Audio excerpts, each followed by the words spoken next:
안녕하세요. 1억 4천만 원의 빚 인생 갚을 수 있을까? 라는 제목의 뉴스가 나와 있는데요. 1억 4천만 원의 빚이면 갚을 수 있겠죠. 한 10년, 15년 미시듯이 일하면 갚을 수 있을 겁니다. 근데 빚 1억 4천만 원이 아니라 3억, 5억, 7억 그 이상의 빚을 지은 사람들이 생각보다 많아서 그게 더 우려스럽다라는 겁니다. 요새는 자영업을 하는 것보다 차라리 음식 배달하거나 대리운전하거나 자신의 몸을 써서 일을 하는 게 훨씬 더 안정적인 소득을 얻을 수 있다고 얘기합니다. 자영업, 전기세, 가스비, 인터넷 비용, 각종 세금들, 월세 이런 거 다 감당하고 제대로 꾸려나가기가 정말 어렵다라는 겁니다. 가게 10곳 중에 7, 8곳이 2, 3년을 못 버티고 그냥 떨어져 나갑니다. 직장인들보다 소득이 훨씬 더 낮은 사람들이 많습니다. 1인 사장으로 지내는 이들이 너무도 많다라는 겁니다. 사업을 해서 가게를 해서 돈을 좀 수월하게 벌어보겠다라고 생각하는 사람들은 시작하자마자 큰 벽에 부딪힙니다. 왜냐? 직장인들은 출퇴근이 있잖아요. 퇴근하고 나면 그래도 회사 일을 좀 잊어버릴 수가 있단 말이죠. 근데 자영업은요, 잊어버리지 못합니다.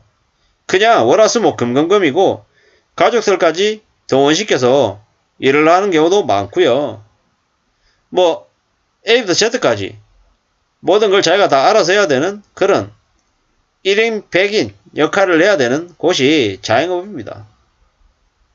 게다가 국민연금이나 아니면 의료보험이나 이런 것들 다 100% 자신이 다 부담을 해야 되죠. 직장인들은 국민연금을 아무리 많이 낸다 어쩐다 하더라도 국민연금 납부율이 9%면 4.5%를 회사가 내줍니다. 그것만큼 큰 게 어딨냐라는 겁니다. 대한민국 국민들 국민연금 받는 수령액이 50만 원이다, 50몇만 원이다라고 얘기하는 이유가 뭡니까? 직장인으로 20년, 30년 다니는 사람들보다 중도에 그만두고 나와서 자이든 타이든 말이죠. 자영업을 하는 사람들이 너무도 많기 때문인 거죠.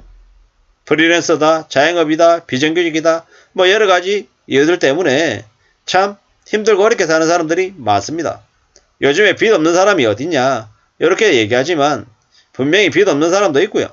빚 때문에 상상을 초월하는 대충격에 휩싸여서 사는 사람들도 많습니다. 확실한 건 뭡니까? 남들이 뭐라 하더라도 가장 중요한 건 내가 빚을 지지 않고 내가 내 삶을 안정적으로 이끌어 간다라는 겁니다.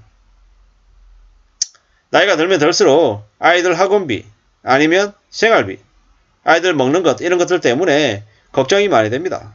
고민이 많이 된다라는 거죠. 그래서 가장의 무게가 더 무거워지는 것 같고 주부들은 한정된 생활비 안에서 요모저모 따져보고 쓰는데 참 빡빡한 것 같습니다. 언제쯤이면 우리가 좀 숨통을 틔우고 살 수 있을까요? 매 정권 때마다 IMF 때보다 더 힘들다라고 했는데 어째 시간이 지나면 지날수록 역대 최악인 것 같습니다. 이런 상황에서 우리는 어떻게 살아야 되는 걸까요? 어떤 마음으로 지내야 되는 걸까요? 이런저런 얘기들이 있겠지만 그 중에 하나가 저는 두려움, 공포, 걱정, 겁을 내는 것 이런 것들을 좋은 감정이라고 생각합니다. 특히나 지금처럼 경제적인 혼란기에는 그런 우려하고 겁내고 두려워하는 마음이 있어야 함부로 뭔가를 결정짓지 않기 때문입니다. 저도 제가 살아온 인생, 지난 과거를 되돌아보면 한심하기도 하고 부끄럽기도 하고 서럽기도 하고 만감이 교차합니다. 확실한 건 함부로 뭔가를 결정하지 않는다라는 거. 그리고 욕심을 크게 내지 않는다라는 겁니다. 정말 간절히 바라면 그 이상의 극한의 절약을 내야 아주 작은 걸 얻을 수 있을 겁니다. 내가 하고 싶은 거 다 하고 누릴 거 다 누리면서 내가 원하는 걸 얻는다. 좀 무리죠. 어려운 얘기입니다. 제가 이제 온라인 유통에 종사를 하고 있는데 온라인 유통에서 1인 셀러, 그러니까 온라인 셀러로 온라인 판매자로 대비해서 돈을 많이 번다라는 그런 얘기들을 많이 하는데 감히 말씀드리건대 온라인 셀러로 대비해서 3년 이상 버티면 그래도 중간 이상의 자리매김은 합니다. 왜? 많은 사람들이 알아서 떨어져 나가기 때문입니다. 아니면 말고식으로 한두 번 찔러보고 아니면 전부 다 놔버리는 게 다반사입니다. 앞으로 우리가 뭘 하든 간에 최소한 6개월, 1년, 2년치의 비상생활 자금은 마련해 놓고 자영업이든 뭐든 할 수 있어야 될 것 같습니다.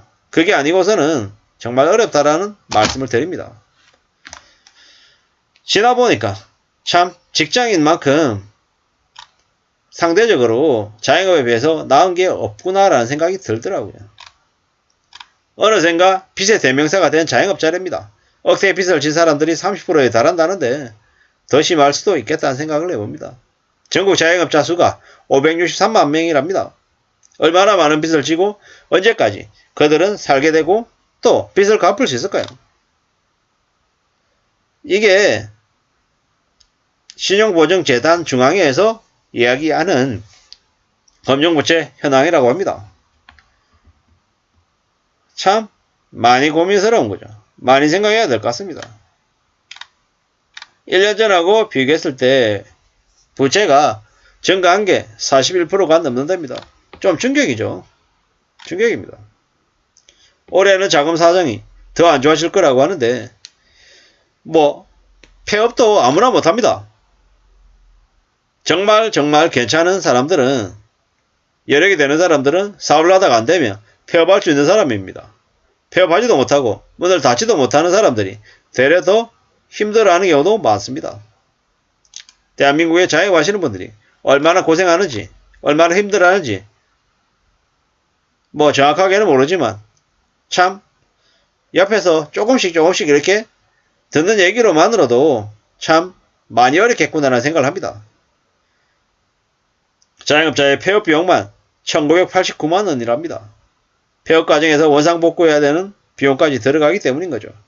폐업 비용의 지원이 필요하다라고 얘기가 나올 정도입니다. 우리가 그만두고 안 되면 뭐 치킨집이나 하지 이러지만 그 치킨집이 경쟁이 치열합니다. 보통 사람들이 너도나도 다 뛰어드는 뭐 커피숍, 치킨집 뭐 이런 것들을 보다 차라리 자기 몸을 좀 더 굴리는 일을 하는 게 나을 것 같다라는 겁니다. 배달 일이든 아니면 뭐 물류센터의 일이든 자신의 육체적인 힘을 써서 하는 일이 어쩌면 소득이 좀 더 안전하지 않을까라는 생각이 든다라는 겁니다.